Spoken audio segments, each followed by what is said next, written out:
This is DawgNation GameDay, brought to you by Kroger, R.S. Andrews, UGA Bookstore, Sir Chero's, J. Stein Law Firm, and Jittery Joe's Coffee. Here's your host, Kaylee Mansell.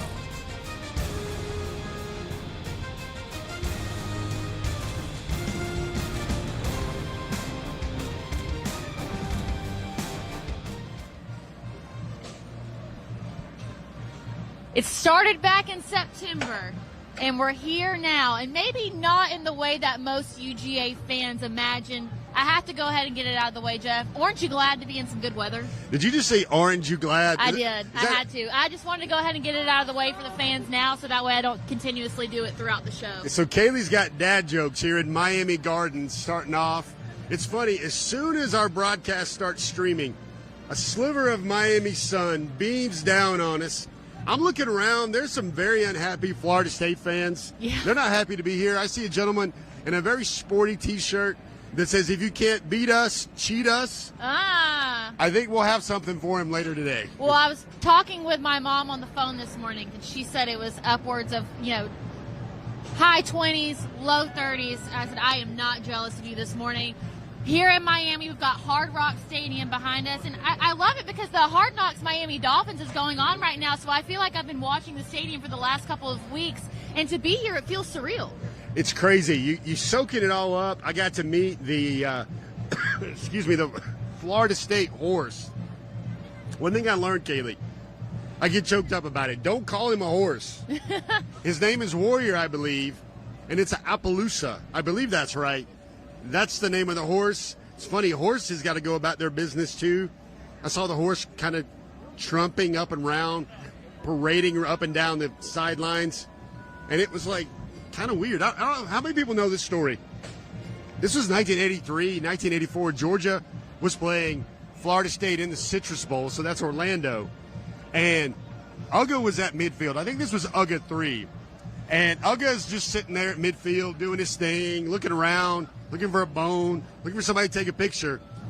And the Florida State horse, which was 25 years ago, 18, 20, 30 years ago, comes charging right at UGA and plants the spear like 3 feet in front of him. The dog does not move. And everybody thought... He was not fazed. Well, everybody was like, DGD, that's why Georgia's going to win. That's why UGA's special. Upon further review, I did a little kicking around of that story as the years went by. I asked somebody who would know, and he's like, you know what, man? That dog probably couldn't see more than 3 feet, 4 feet in front of his face at the time. That's why UGA was so tough that day. Well, we're going to go over the Game Day show menu in just a second, but I do have to say, it's weird to think that maybe about 2 months ago, it almost felt for certain that both UGA and Florida State were going to be in the college football playoff, and here we are in the Orange Bowl. Who do you think wants to be here less? Wow, that's a pretty good thing. I think it's probably Georgia because they feel like they're better than all of those teams where Florida State feels like they've earned the right to be there. And I think that's a big difference. I mean, you saw last night, Missouri, it wasn't a blowout, but they handled and put down Ohio State. You say everything you want. No Marvin Harrison, no Kyle McCord, whatever. Ohio State still has a better roster than Missouri, and Missouri controlled that game, especially in the second half. And I think that win for Missouri makes Georgia look a little bit better. I think Georgia's going to come out today, and try to win by, I know the line's 20. I think the line might be 30. Georgia might try to put up a 30, 45-point win. Just kind of stick it to those pollsters and say, to the committee, and say, you know what? You got one of the wrong teams in there, baby. Well, I agree. A Missouri win last night was good for us. The SEC has not performed well in bowl games, but we'll see if the Dogs will be able to make it happen here. Here's what we got going on today. So normally Jeff is with me for the entire show. You guys are used to that. But because it's an Orange Bowl special, we're going to have a little bit of everyone today. Jeff's going to open up here with me. We're going to have Mike Griffith later. We're going to do a live Q&A with Mike. So make sure to go ahead and get your questions into the comments because you know that he's got answers for it. And then we're going to have Brandon Adams close out the show with me, give you guys an injury report, give you a status on who's going to play today. Is Brock going to have a touch? We don't know, but we're going to hear from everyone, so go ahead and start getting your questions in. But in the meantime, let's talk about Florida State. Undefeated, you win your conference championship, you do everything that you're supposed to do, and it still isn't enough. you don't play in the right conference. It's a conference they're trying to escape right now. Yeah. They're trying to lawyer their way out of the ACC because they know no respect in that conference. And they realize that, to get where they want to go. And listen, this is my specialty here. Recruits notice this stuff, and they go, if I go to Florida State, I don't want to be on that team. And when we go undefeated, we beat all those powerhouse teams in the ACC. Give them a little wink right there for that one. When that happens, and you're sitting watching at home or maybe playing in Miami rather than the Big Four. Yeah. Of course, all that's going to change now because you're going to have 12 teams. It's kind of crazy. This big raging debate right now for both fan bases will be rendered moot next playoffs, next season. And I'm not one of those contrarians that think, people are going to be bickering about who's the 13th seed and who's the 12th seed. Come on now. Realistically, we're going out to 12. The playoffs are going out to 12. There's really nobody's going to have a stake that says we should be in that dance, because you're talking about a team with 2 or 3 losses at that point. Well, what's interesting to me is when you take a look at our slide right here, fast facts about Florida State, despite being really close, these teams have only met a total of 11 times. Georgia is leading the way all-time 6-4-1. Their last meeting was in the Sugar Bowl. Isn't it so strange that despite being so close, these teams really haven't faced off with each other that often? I think that's a good question, Kaylee, but I think it's because Georgia has not a lot of flexibility in its scheduling. It has to take Georgia Tech.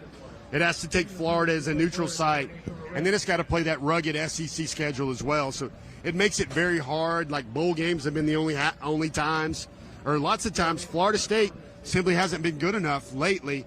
Now they're much improved under Mike Norvell, but they haven't been good enough to get in one of those kickoff classic games to face a Georgia. I mean, they played Alabama a couple times. They played a lot of other national powers a couple times. They played LSU this year. Yeah. Really hard to get in the mix with Georgia, though. Yeah, they certainly established themselves in that very first game. I remember being with a friend, watching that game go down and thinking to that's when we thought that LSU was going to be a major title contender. So for Florida State to come out and do that, you start your season off strong like that, and then you get past Clemson, which is the hump that they needed to get over, and you thought to yourself, nobody's stopping this team.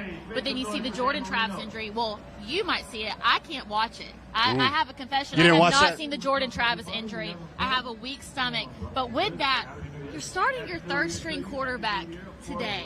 Third-string tailback, third string tight end, third and fourth wide receivers. I know you're gonna have Mike on the mic in a couple seconds for all the questions, but you asked me about Florida State. Here's what goes through my mind. If they had the entire restored roster, everybody, Jordan Travis, the outside linebacker that might be a first-round pick, the 2 clearly day 1, day 2, day 3 receivers, I think Georgia's still 14 points better than that team, much less this team today. Well, it was interesting because when we do the prep work for this show, we usually do the Florida State impact players, but at this point I didn't even know who to pick because nobody's playing in the game, but we did try to put together a little something for you guys. It's the only other orange joke I'm going to make today. This is our oranges to oranges, a direct head-to-head of what Glenn versus Beck looks like. And, I mean, man, we were pulling for scraps here. Brock Glenn only 90 passing yards on the year, 31 rushing yards, 1 touchdown, no interceptions. He might be leading the SEC in that category, but only a completion of 40% on the year. You come into this game with a quarterback like that, I mean, is there any hope at all, Jeff? I mean, they're going to have to get turnovers. They're going to have to get some sloppy football plays. Remember, here's a reminder. Everybody goes, well, this was the guy that led Florida State to the conference championship win against Louisville. Louisville was the top 15 team. He had 55 yards passing. That's kind of like mom or dad handing you the keys to the car, Kaylee, and saying, you know what, you can only drive 25 miles an hour, and you can be in the church parking lot, but just don't try to hit anything and get the car back and park and everything else like that.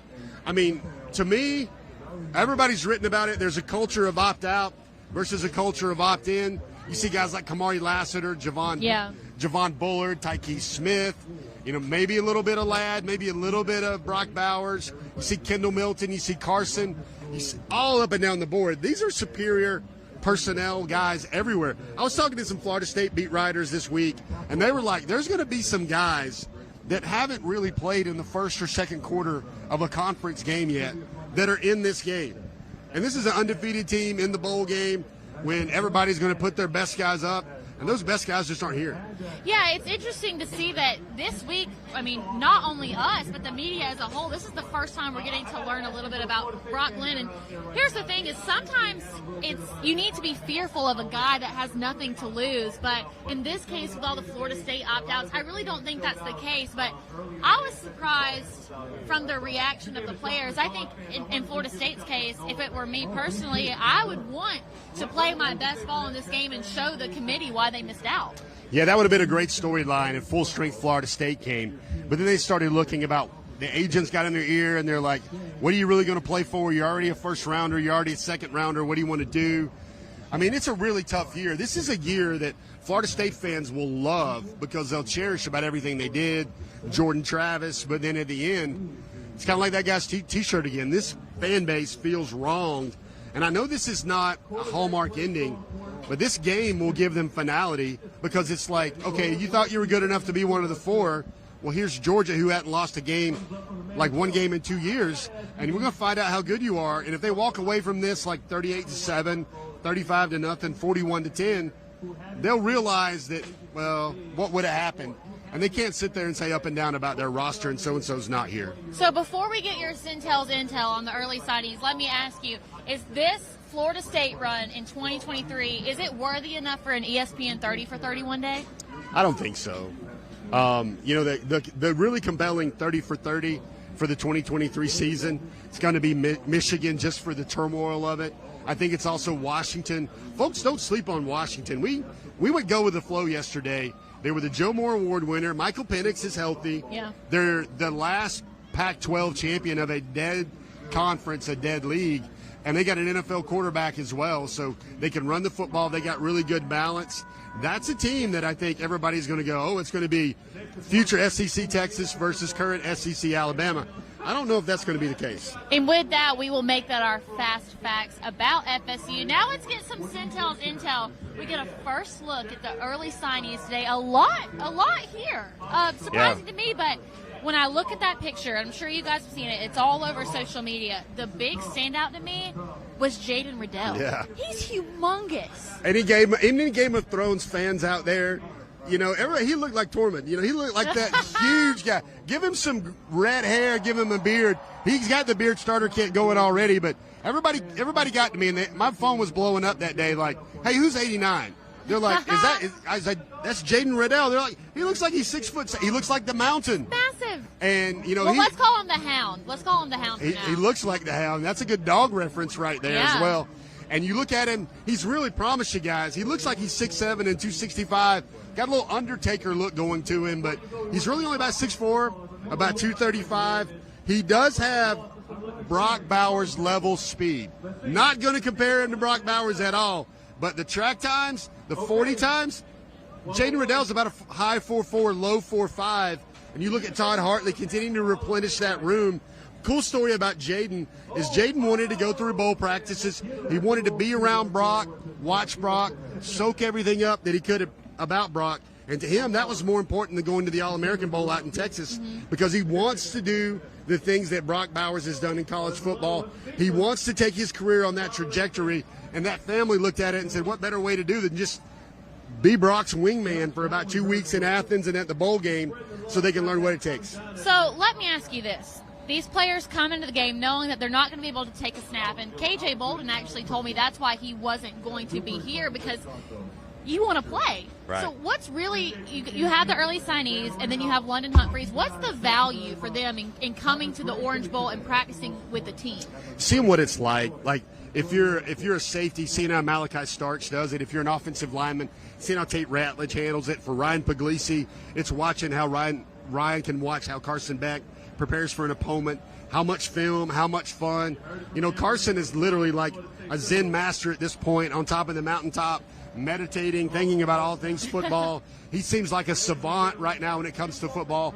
And you just get to see how they do it. The main thing, Kaylee, is you realize you realize the big jump, speed of the game, size of the players from high school to the college level. And these guys are like, there's nothing better than, like, if you're an offensive lineman trying to block a guy like Trayvon Walker, trying to block a guy like Nazir Stackhouse.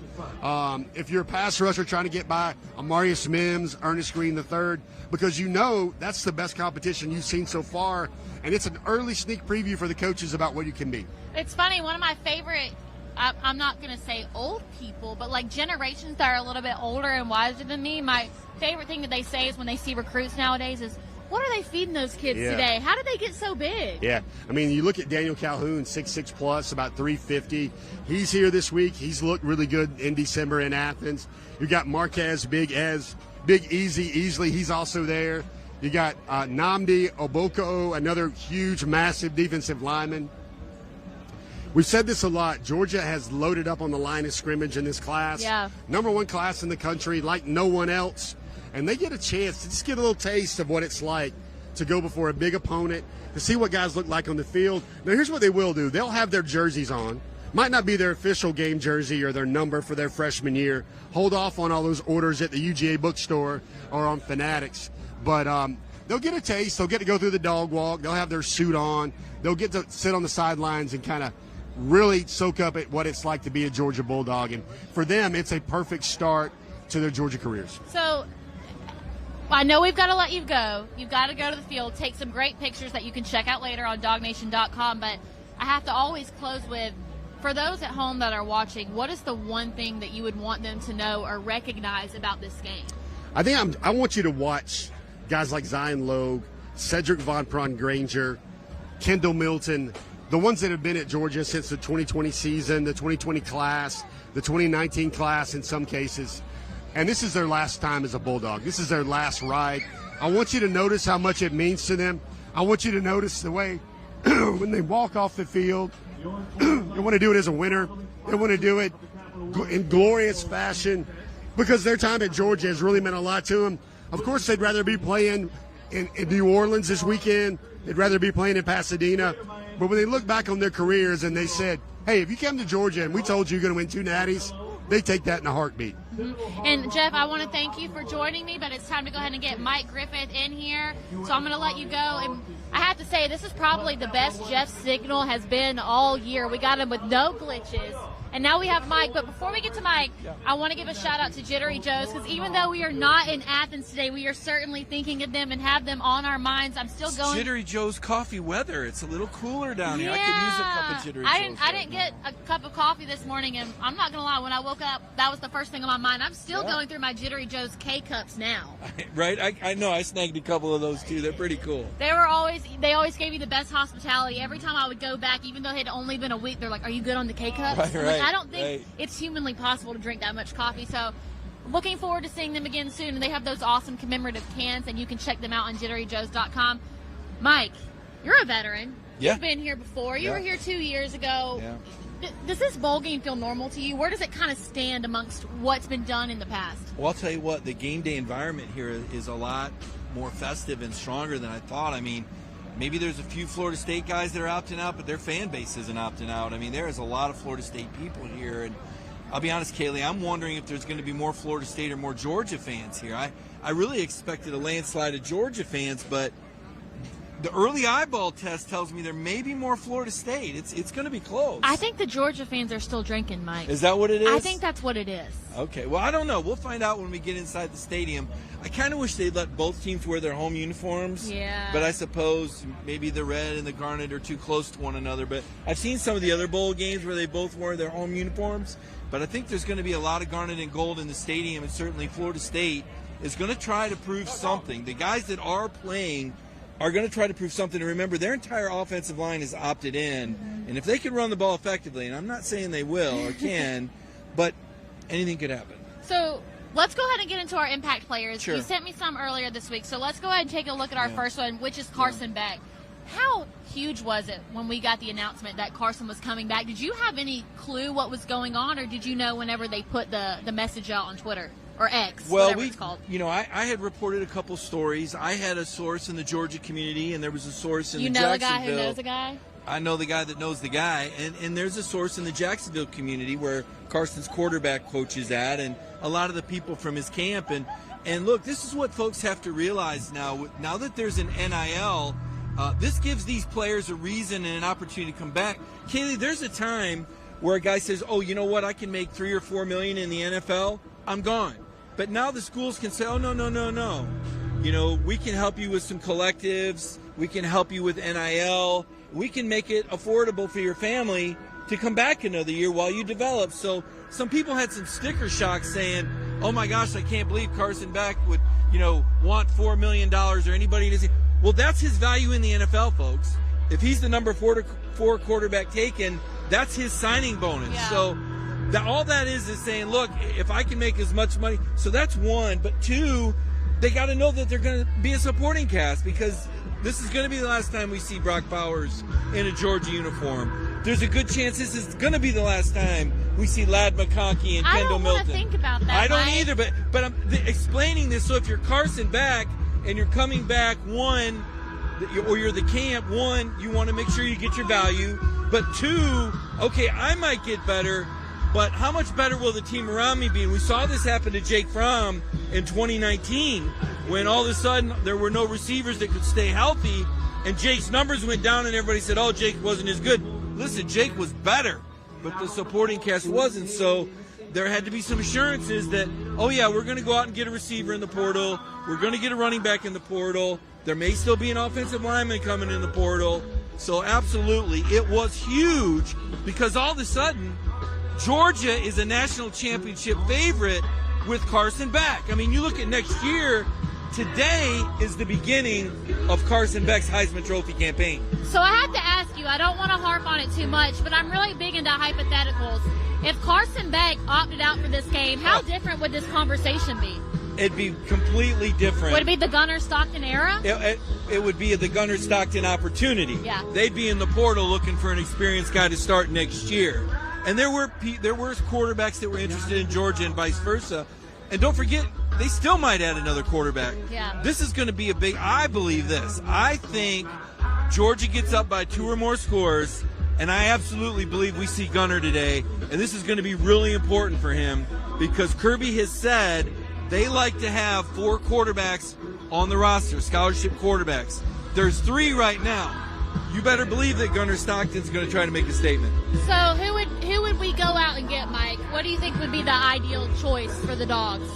Well, first of all, I think who Georgia would get's not in the portal right now.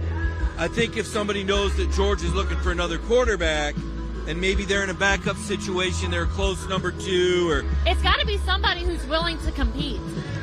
Maybe somebody like a Brock Vandergriff, who's already left the program, but somebody who was in line that's got to wait, 2 more years and sees an opportunity.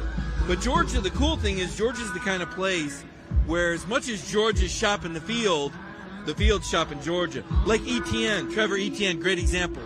I was down in Atlanta the week of the SEC championship game, and I had 2 people from Florida come to me that I did not know that were very official, that were very close to the program, and said, hey, just so you know, Trevor's mom wants him to come to Georgia.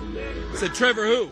They said, Trevor Etienne. Trevor Lawrence? I said, his mom wants him? Yes, that's where she wants him to go. And I'm going, oh, this is going to be good. Yeah. I said, is he good? Oh, he's a great kid. I said, if he wants to be there and Kirby turns that film on and sees that number 7 on the back of the jersey, looks like another number 7 that was here not too long ago, I think this guy's dynamite. But the point is that great players want to be a part of Georgia because of this buy-in.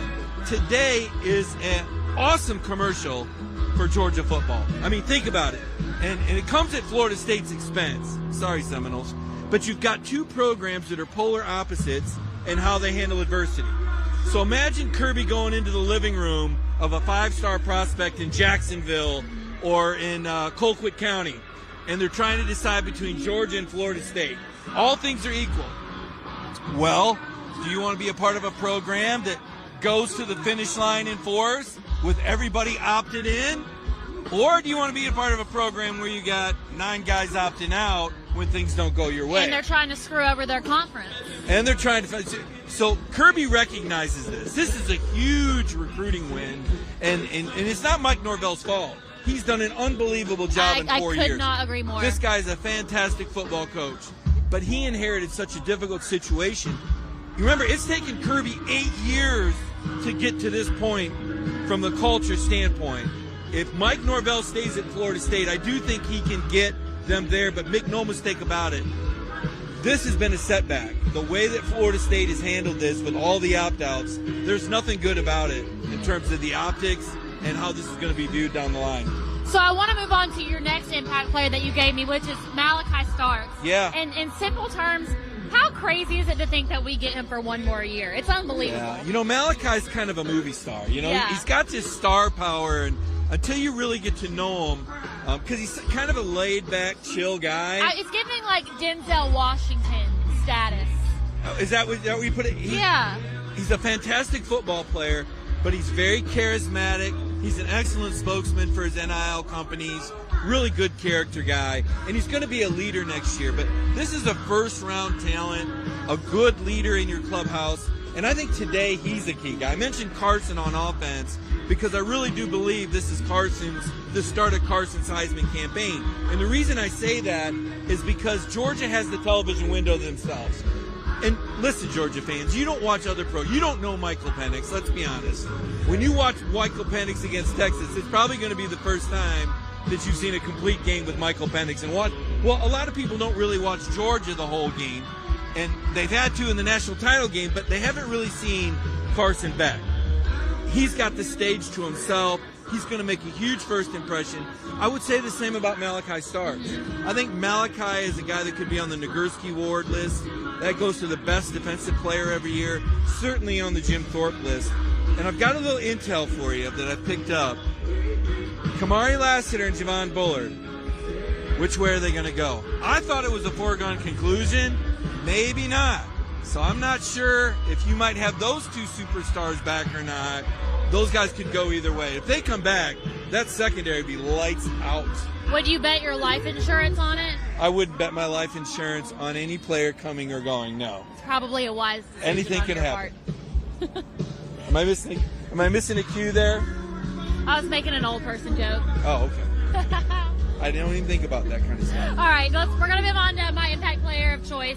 I went Oscar Delp. I think that today is really the star of Delp's success story. He's learned from a guy like Brock Bowers for the last 2 years. I saw Oscar Delp in high school. I know what he's capable of, but when you have a guy like Brock Bowers in front of you, you're going to get overshadowed, and your capabilities aren't going to be praised as much because you have the greatest of the great in front of you. But I think today we're really going to see him shine. I think he'll shine today too, but I'm going to say this. Let's not compare anybody to Brock Bowers. That's what I'm saying. I'm not comparing anybody. I tried. He is in a league of his own. He's his own position. He is the Michael Jordan. He is the Michael Jordan of tight ends. Ben Watson said that. Yeah. I'm thinking more John Fitzpatrick here. Okay. And John's an NFL player. I mean, a fantastic, another Metro Atlanta player who didn't get nearly enough love and attention. And the only reason why is because his interviews weren't as good as they could have been. John, if you're watching, you know you had better answers than you gave us. Now they call him out. Or Charlie. Charlie Warner was another one. I mean, they've had such a lineage of great tight ends here. I do think we'll see Oscar do more.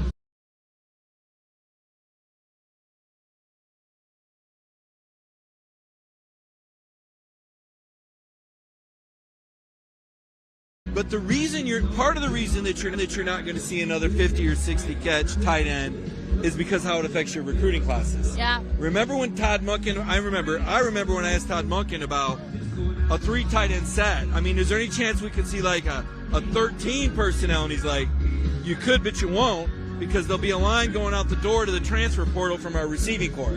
These receivers come here to catch passes, not block. And getting the ball to Brock Bowers came at a cost. And I think it did probably affect Georgia's recruiting on receivers. I think there's still a little fallout. I think it's hard to get receivers for Georgia. That's why I think it's so important that they got the transfer from Miami. 6'5" target. I asked Carson about him. His eyes lit up. I'm like, I said, have you been working on your end zone fade?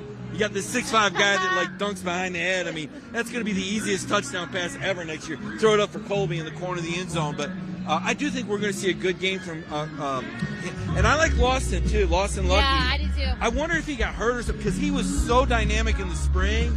Those are two guys He started the season with an injury. That's what it was. I really want to see Oscar and Lawson get into it. And I want to see Dylan Bell get into it today. Yeah. I think he can be so awesome. Now, he can grow into this unbelievable role, but it's going to be up to Dylan to have a really good offseason, get bigger, stronger, faster. Yeah. I love his talent. I think he's quick. Very he can dynamic. Run the ball. He can get better. He needs a great offseason. This is where the strength and conditioning coach earns his salary, is with Dylan Bell. So, in the past, I have to brag on you for a second. You have had tremendous success on this show with predicting your impact players. Oh, yeah. So, I have the ones that you gave me, but off the top of your head, who's a young guy that could make a difference out there on the field today? Well, they're all young relatively. I mean, I think it's a 2-touchdown day for Kendall Milton because Milt really – I got to throw this in there. When Kirby was talking about why all these guys opted in, he said, I didn't get involved in it. The players kind of talked about it. The way this worked out, right after the game, I asked Kendall Milton if he was playing, and he said, I couldn't let my brothers down. I'm going to play. And when Cedric Van Pran heard that, he was in, and now it's Kendall, and now it's Cedric, and then it was Kamari Lassiter, and it was a chain reaction. Kendall Milton left this program in a fantastic place. Yeah. He needs this game. This is good tape for him. He's going to have a big game. 2 touchdowns for Kendall Milton today. Young player, you mentioned Oscar. He's a sophomore. Michael Williams is only a sophomore. I'm trying to think if there's any freshmen. A lot of people have talked about Anthony Evans maybe. Yeah, what he did in the SEC Championship, you could tell that made some light bulbs go on. You wanted to see more. You're like, this guy's been on the bench all year? I mean, that guy was like a bolt of electricity on the field.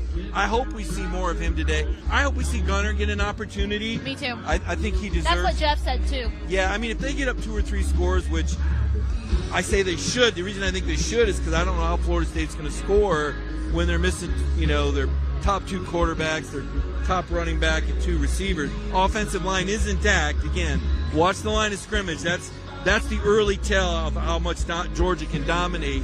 If Florida State can't get a run game going, this is going to get ugly.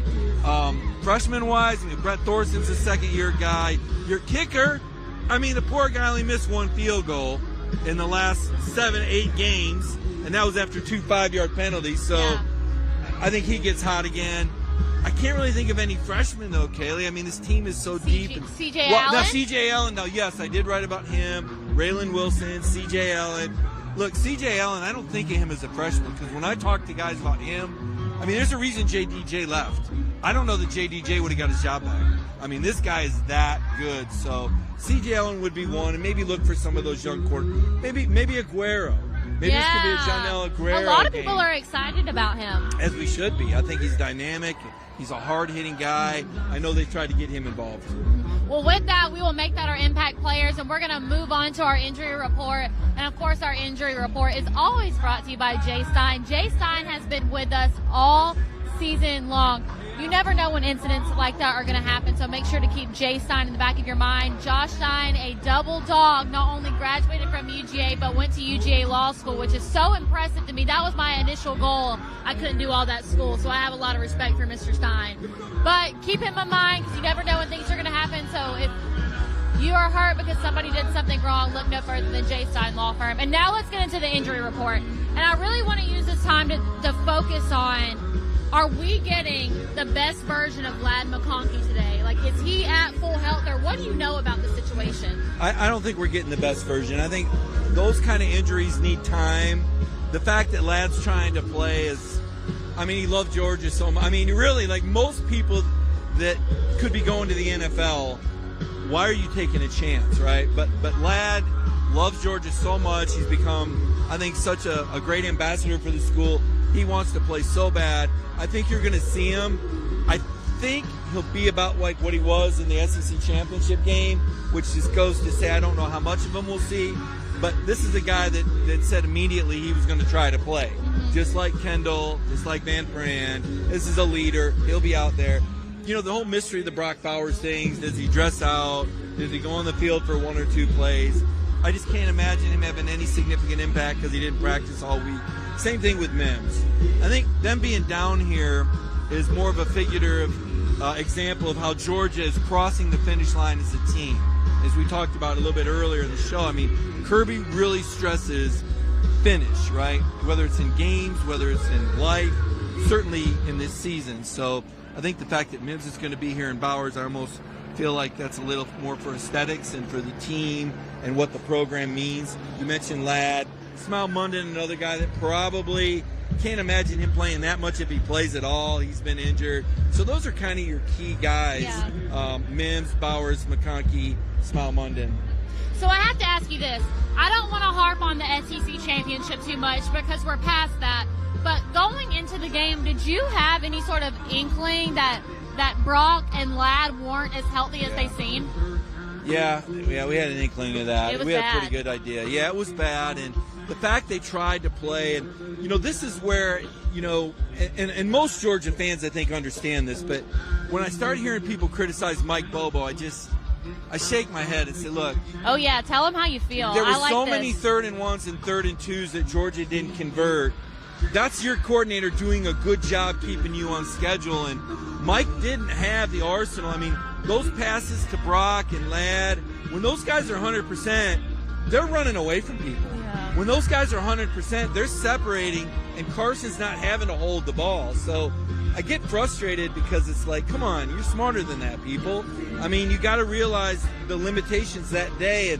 And look, you got to tip your cap to Alabama. They came in there with nothing to lose.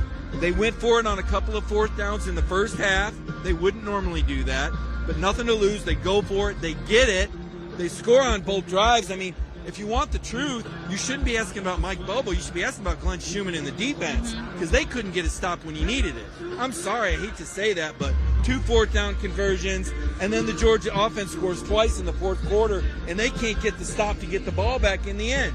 So, but I know Mike is a popular target because a lot of people before the season didn't like it, and this was their chance to go, oh, aha, I was right. Well, no, you weren't. You were wrong. He did a fantastic job with Carson. He's part of the reason that Carson's coming back. He's the reason why guys like Travis Etienne want to come to Georgia. So chill the Mike Bobo criticism. Think a little bit harder, a little bit deeper, and recognize the Dogs did everything they could, but the injuries were such that you came up a little bit short, and Bama played almost a perfect game. Jalen Milroe was fantastic. He didn't make those mistakes like he did against Texas and like Auburn. He didn't run past the line of scrimmage like he did twice in the Auburn game. He completed 4th down passes. He didn't turn the ball over, and he came up with a 30-yard run when you needed to stop, because I truly believe if Georgia would have got the ball back, that Carson and Bobo would have got you down the field again. Well, this is the part where I ask you the burning question that everybody wants to know. Yeah. Brock Bowers did not arrive with the team when they came to Miami, but he was at practice yesterday, and even though we didn't get to see him, we'll give you the DawgNation Tell-All special on that one day. What is the likelihood that Brock's going to get a snap today? Yeah, I hesitate to put any limitations on Superman, as I started calling him Superman, and Kirby came out like 2 weeks later. It's like, nobody's going to be Superman. Superman's dead. And then Ladd McConkey had like 154 yards. Just had to throw that in there, Kirby. But it was so funny because I started that whole Superman thing, and Kirby obviously didn't like that. But he is Superman. I want to see the statue. I want to see a 19 statue, and I want to see a 99 statue. Those are the two, and a Kirby Smart.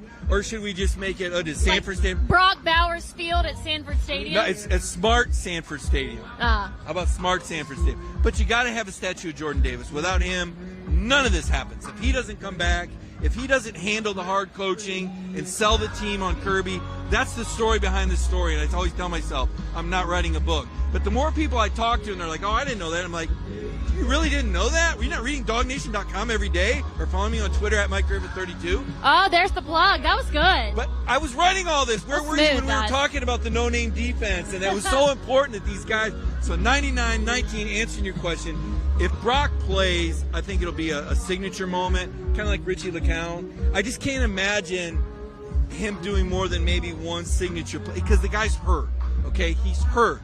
And if Kirby Smart says he came back too early from the injury, which Kirby said, and Kirby never says, but Kirby said it with Brock Bowers, that's very telling, 1. 2, if Brock missed a meeting and didn't travel, that's extremely telling because this guy, look, his family and the people that advise him are literally having to pull him away kicking and screaming from Georgia and say, look, you can't do it anymore. You got to go. You're a top 10 pick.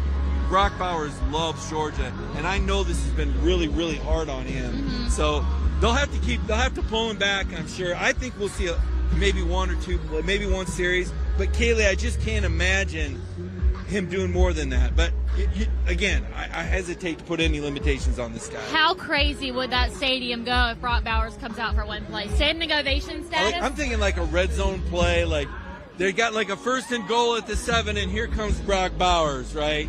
And Carson just fires one final touchdown into him. Seems like a little bit of a stretch, but you never know. I mean, he's a special guy. He's a legend. When people talk about Georgia football 10, 20, 30, 40 years from now and the multiple championships, Brock Bowers is going to be the guy. He's a first ballot Hall of Famer. I think he's a future statue. Mm-hmm. I think he's the guy that is emblematic of what Georgia did, and he represented himself the right way. He's a hero. And again, I put him right there with Jordan Davis as the two guys that I look at as first ballot Hall of Famers and guys that really represent what this era was all about. So usually in the press box, I sit next to Brandon, and I would bet money line right now that if Brock Bowers comes out for one play, we're going to see Brandon Adams shed a tear. Brandon keeps a pretty strong game face. I got to tell you, I've sat next to Brandon now for 7 years in the box, and he's pretty focused. I've learned to keep my notes in my margin and not comment too much about the score of the game or the likelihood of a Georgia win until it's over. I have learned that lesson. But he's very focused and tuned in because he's got to give that post-game show. And when you're trying to do a post-game show and recall all these plays and all these moments, I mean, you got to be dialed in. So he's not nearly as expressive in the box as you might think because he's pretty dialed into watching. Mm-hmm. So, as always, when we wrap up together, I feel like you always have the best answer to this question. Yeah. For those at home that are watching, what's the one thing that you would want them to know about this game? This game represents what Georgia's all about. I mean, the 29-win streak was fantastic and historic, and so many numbers within the numbers. I mean, this will be the 7th straight bowl win. This will be the 7th straight top 10 finish. This will be Kirby's 20th straight win when he's had more than a week to prepare. But what really sold me on the program is when all these guys opted in. That told me that all this talk about connectedness and commitment to the G, because all these programs say it.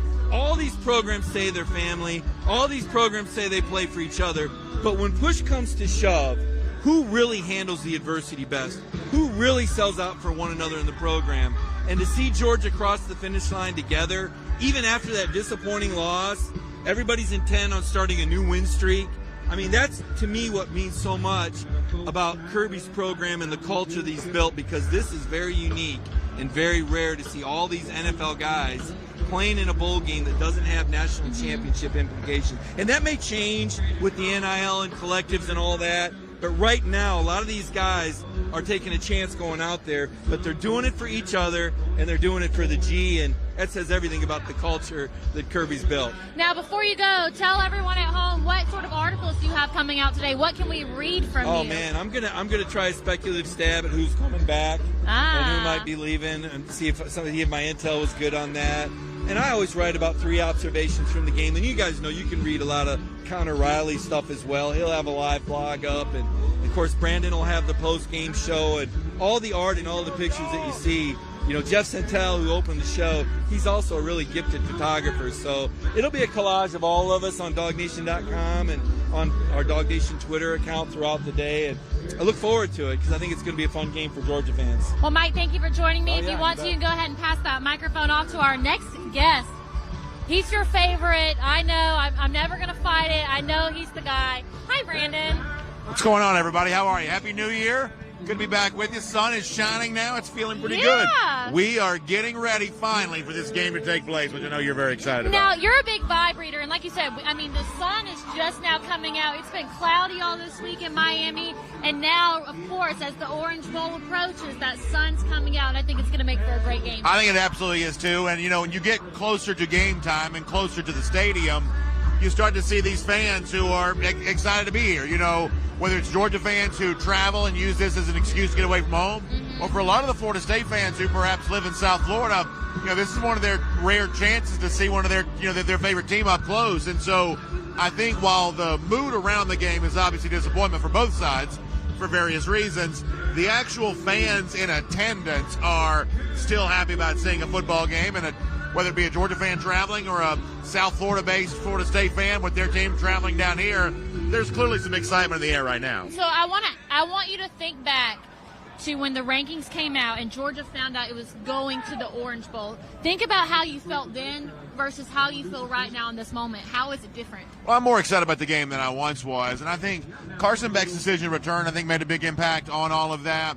You know, I think that it gave Georgia something to kind of rally around, and it did give what you always wanted to be, which is the game as kind of a springboard for what's going to be able to happen next season. That's what you always hope a bowl game can be in this particular case. The Beck return, I think, gives it a chance to be true. So, luckily, I have you for keys to the game today. Oh, wow. It's Brandon's keys to the game.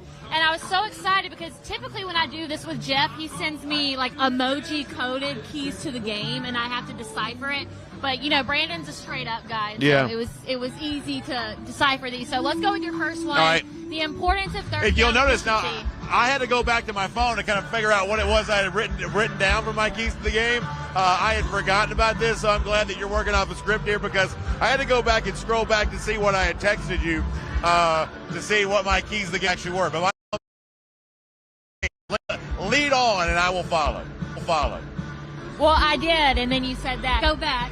Third down efficiency. Why is it important here? So when you go back and listen to what Mike Bobo said earlier this week, he really kind of pointed to that as like the one big difference that cost Georgia against Alabama. The fact that this Georgia offense that had been scoring in excess of 40 points pretty much every game all season long was probably at its worst against Alabama. And one of the things that Bobo said was, hey, you know, not converting those third and shorts, you know, not extending drives when you got in the third down situation. That's probably what cost Georgia. So if you're looking to see, okay, well, is this offense kind of back to the form that it had for most of the season?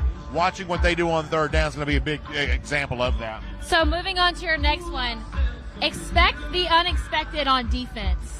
Yeah, listen, I mean, Florida State, we know that they are obviously very short-handed. A lot of the key players that Florida State, you know, has had throughout the season, they don't have right now. Kirby Smart said very clearly this week, we don't know what that means then for what they're going to show, you know, what they're going to do. We have no idea. And so, you know, Georgia's remedy against that is, okay, we'll just try to practice as many fundamentals as possible, or have as much, you know, intense, as they call it, kind of good on good, you know, practice work during the week, because from a game plan perspective, they don't have a lot of film on what this version of Florida State's going to be. So I think today, in some cases, young players, or in some cases, players perhaps playing more right now than they have for most of the season, it's sort of be ready for anything. You know, be where you're supposed to be, eyes open and looking around and trying to find that football, because you may see some things from Florida State today they haven't done a lot this year, because the players they're playing a lot today, like half the starters are missing, a lot of key backups there as well. What you see from Florida State may just altogether be different than what you've seen throughout the season. And your last one, enjoy the moment. I feel like it's pretty self-explanatory, but why is this important today? Well, I think there are three things going on in this game. As I said before, a lot of Georgia fans want to see this as a springboard into some off-season momentum and heading towards 2024. You know, there's also the thought here of just the intrigue of who's actually going to be playing for UGA. But beyond that, and I thought, you know, Kendall Milton, for instance, was very good about this week. There is obviously a chance to appreciate guys who might be playing their last game ever in a Georgia uniform, and the fact that, you know, this is what we kind of think of as the national championship era for Georgia. A lot of those guys will have their careers come to an end. In fact, we may see a flood of announcements like right after the game, with some guys moving on to the NFL and, you know, things of that nature. And so taking some time, whether you're watching on TV or if you're lucky enough to be here in Miami and being in the stadium, if you see Brock Bowers go out there, take a moment to appreciate that. Take that kind of like photograph in your mind of, this is what this guy looks like in a Georgia uniform, because you may not see it again after today. You probably won't. Other Georgia players there too. And, you know, I remember being here 2 years ago when Georgia beat Michigan in this stadium, one that's right behind us right here, and it started for Georgia a 29-game winning streak. And obviously, I'm as disappointed as anybody the fact that it came to an end against Alabama back in, you know, the beginning of the month. And I still think that Georgia should have been in the college football playoff. But you can feel that way, and Georgia fans should, while also looking at what's perhaps coming to an end today and really soaking all that up. And I would say for the players themselves, that's important too. It's fun to wear a Georgia uniform. It's special to be a part of a program like this, but specifically to share moments with teammates the way that Georgia's been able to do that. And so for these guys to be able to go out there and also enjoy that moment, I think it's as important for the team itself as it is for all of us kind of on the outside of the program looking in too. So other than Brock, who are you the most sad to see go? Well, I mean, I don't know if sad's the right word, but it's really poignant to me that I talked to a guy like Kendall Milton earlier this week, who I remember so vividly when he came into this program as a recruit in the 2019 class, and what a big deal it was that Georgia was going out to California and winning with this running back, that recruiting battle for a running back like that. And then you blink your eyes and the 4 years are done. So I don't know that there's a degree of sadness about any individual player as much as it is. It's just amazing. We say this all the time, how quickly time goes by. The seasons themselves, you blink your eyes and they're over with. You know, we saw Georgia have its last practice yesterday. It's just hard to believe. Wow, the season has just really disappeared here. And when seasons go by that fast, that means that careers also go by really fast too. And so we're going to see some of those careers come to an end after today, at least in a Georgia uniform. And hard not to be a little bit, emotional, I guess, is the right word when you think about some of that. It feels like emotions are running high. I feel like we have to give a shout out to the crowd behind us. They have been so interactive today. You would think that with the two teams playing that everybody would just have that mindset like, I'm here because I have to be here. Right. I got tickets for Christmas and now I'm here. But this crowd seems to be really excited about this game, and that makes me excited. Yeah, exactly. I mean, the more you get to game day, the more it starts to feel like a regular game. And, Florida State, I was talking to a Florida State fan a little earlier, just a regular fan. I was just chatting with him. I said, you got some young players you're looking forward to seeing today? And he was kind of sharing his answer. But he said, hey, but we're still playing to win this game today. So, no matter what the overall storyline might be in terms of who's not here and where both these teams wish they were, there is still an element, as that one fan told me, when it gets to be 4 p.m., the game kicks off, it's still about going out there and trying to win. And, a regional rivalry, teams that haven't played a whole lot but do battle a lot in recruiting, there'll still be some bragging rights at stake when this is all said and done, no matter who it is that actually suits up. I hate that our time together was so short-lived because I truly do love doing on-air stuff with you, but the question we always wrap with is what's the one thing that people at home need to know about this game? Well, I think that if I'm watching this game today, especially if I'm watching at home on television, pay attention to who starts, normal starters perhaps, and let's watch as the game progresses if we start to see less of those guys in the game as it goes on. Georgia has said all the right things about no opt-outs, and if guys are healthy, they're going to play. But let's watch how healthy certain guys are, and let's see if they do give way during the game. Pay attention to that what looks like a relatively full strength team to begin the game with starters in. Let's see if that starts to change over the course of the game, where you look up and you realize midway through the third quarter, I haven't seen so-and-so since, before this, right around the time this game started. Mm-hmm. We may see some of that today. Probably not quarterback unless the margin's big enough, and, maybe not certain other positions there as well. But you could see a little bit more rotating and maybe a little bit more depth get a chance to be in the game sooner, because while there's been way more attention paid to the Florida State opt-outs, for the balance of this game, Georgia is going to be far from full strength. I sort of have a sneaking suspicion. I think Brandon really hit the nail on the head right there. In my opinion, I would go back to Brandon's keys. If you're a fan, enjoy today. Enjoy the moment. Enjoy watching some of your favorite players wear the red and black for the last time. And enjoy watching some new guys get some quality playing time. Maybe we'll get a chance to see Gunnar Stockton today. That's right. As a fan, soak in the moment, because even though it's not what it's been these last 2 years, it's still a privilege to be here playing a good opponent. Right, sure is. Here at the Orange Bowl in Miami. Absolutely is, and I think privilege is a great word. I'm very thankful for the time that we've had, very thankful to watch Georgia in this spot, frankly thankful to watch Georgia play one more time. That's what the energy around this game's about there, too. It's like, hey, this is the last game of the season. I love the hype video that Georgia made in honor of this game, all built around the notion of finishing strong. I can promise you that's definitely what Georgia wants to do. And with that, this is our final DawgNation Game Day show. You can make sure to check out Brandon's show directly after the game and keep checking our DawgNation.com website all day. Mike's going to have articles up. Connor's going to have articles up. Read all that you can today, and then go check out Brandon Adams after the game. Guys, I want to thank you for being with us all season long. It has been my honor to be able to It's been a fun host season, the Kayla. You've show done a great job. It's been a great from season. episode 1 until now. I mean, episode 1 felt like a nightmare. So to be here, closing the show out with you, a privilege. Privilege it's is been the only awesome. word that comes to mind. Cheers. Cheers. DawgNation audience, thank you for joining us all season long. One last time, I'm Kelly Mansell with Brandon Adams. This is the DawgNation Game Day Show, and as always, go Dogs.